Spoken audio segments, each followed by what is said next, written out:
So I'm with the very wonderful and inspirational Kelly Holmes. Is it Dame Kelly or Kelly? How do you like to be? You can call me Kelly. Kelly, today, thank you. yes, So, as I know you now. thank you. Fabulous talk this morning, so thank you very much for that. So you mentioned this morning 80% of what you think is the successful factor is what we do with our mind. So what I'm curious about, people have their skills, and you talked about the trials and tribulations. How did you go about, what helped you develop that 80%? What did you do? How did you do it?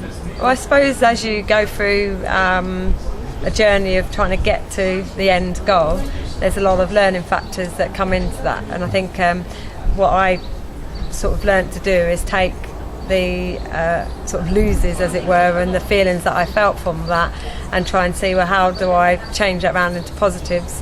When actually, if I know that I've made a mistake, how do I learn by the mistake? And you pick yourself back up again. Okay. So actually, you end up getting a self-belief and a confidence that you're good enough to do it, but there might be little tweaks that we have to make to kind of get to that final goal. So I just think that if you put in the hard work and you've been consistent and you've got your confidence up, then really it's this that switches you off. You can be, really, really on the ball and ready to go. And completely mess up in something, or you can be so focused without actually all the work, because it should be easy, and you just have a great result at the end. So it's definitely your mind plays a lot. Okay. And so an amazing experience in Athens. I mean, I still remember watching you live. It was just incredible, and seeing it, an emotional part of it's incredible. And you talked a little bit this morning about that transition. So how is what you went through then, how are you applying that now, and how is it helping you now? And why do you think it's really important for everybody? Yeah.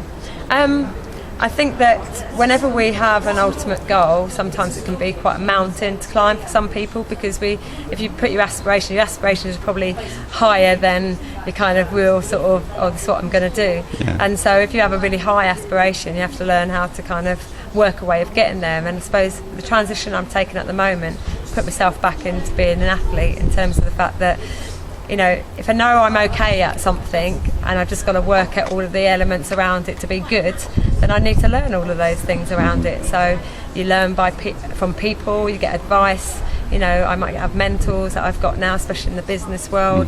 I go and read things, speak to people, put myself on courses, and I feel like, in a way, you take the same journey. So you go through training, you have a small target to reach, you reach it gives you a buzz and think, right, okay, so what's the next thing? And that might be, you never know how long the actual journey is going to take, but as long as you keep ticking off everything along the way, you can kind of say, well, I've done that bit.